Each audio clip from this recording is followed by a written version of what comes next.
کتاب نیکولای خانیکوف یادداشت‌ها راجع به مردم شناسی پارس، مسکو، نشریات نوکا، سال 1977 میلادی. تاجیکان ساکنان بومی خانگری شهر بخارا هستند.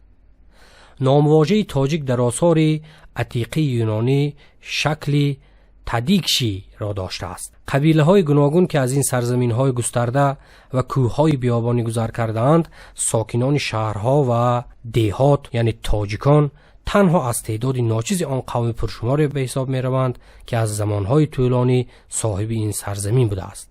گذشته آن گاه قهرمانانه و گاه تأسف‌بار بوده، اسارت محو ناشدنی داشته است. پاره‌ها از کتاب نیکولای خانیکوف، اندیشه ها راجع به تحقیق مردم ایران، دوشنبه، نشریات عرفان، سال 1992 میلادی. دلیل قاطع ترین فرق کلمه های تازی و تاجیکان است که این هر دو هنوز در زمان اشکانیان و ساسانیان یعنی تا تخت عرب های مسلمان در استعمال بودند و چینیان اصطلاح اول را چون تاشی و اصطلاح دوم را به طور تیاچجی آوردند.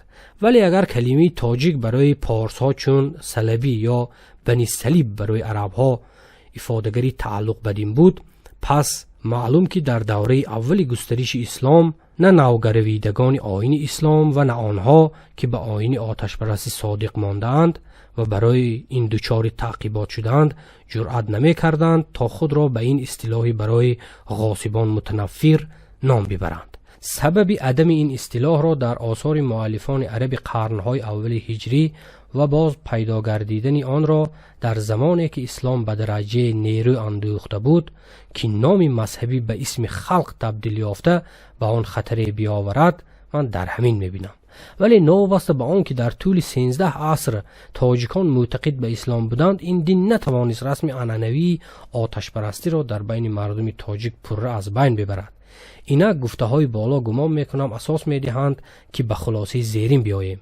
کلمه تاجیک در ابتدا چون اصطلاح جامع اسمی نخستین آتش پرستانی چی باختریان و چی دیگران ارزی وجود نموده بود، حالا با نام مردم شاخه ایرانی قطعی نظر از اسارت بسیار عصری بیگانگان و بربران زبان و بعض آثار فرهنگ قدیمی خود را نگاه داشتند تبدیل. از کتاب مونستارد الفینستون، دیپلمات انگلیس، افغانان، جای، فرهنگ، نژاد، گزارش سلطنت کابل، مقاله تاجیکان، سال 1808 میلادی، از خط پارسی، برگردان جمعخان سعیدعلی. ساکنان مقیم ایرانی در برابر استیلاگران تاتار و قومهای خانه بردوش که ظاهراً در اصل ایرانی‌اند تاجیک نامیده میشوند. تاجیکان را حتی در ترکستان و چین هم میتوان دید و در سرزمین‌های کوهستانی قراتگین، در واز و خان و بدخشان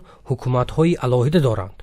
چنین می‌نماید که آنان در ایران، وادی‌ها و همواره‌های افغانستان، در منطقه ازبک‌نشین پیش از ورود و پیروزی دیگر اقوام ساکن بودند. تاجیکان با استفاده مساکن معین، دلبستگی به کشاورزی و دیگر مظاهر زندگی اقوام مقیم در همه جا ممتازند. تاجیکان مردمان صلحجو و مطیع حکومتند. افزون بر کشاورزی، به صنعت‌ها و پیشه‌هایی که افغانان یعنی پشتون‌ها ترک گفتند می پردازند. آنان با افغانان روابطی حسنه دارند. رفتارشان متکبرانه و توهین‌آمیز نیست، بلکه با آنان خویشاوندی می‌کنند و معاشرت برابر دارند.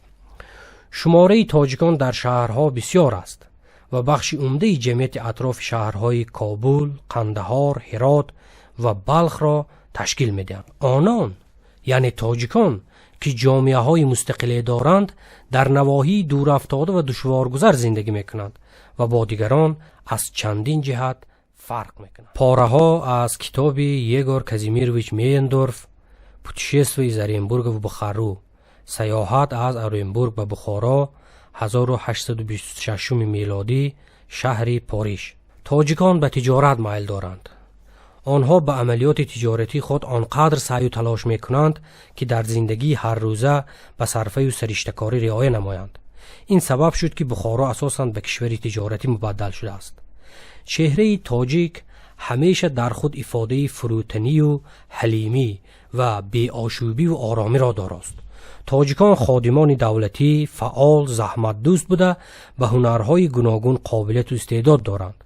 آنها تاجر و هنرمند بوده، زمیندار هم هستند.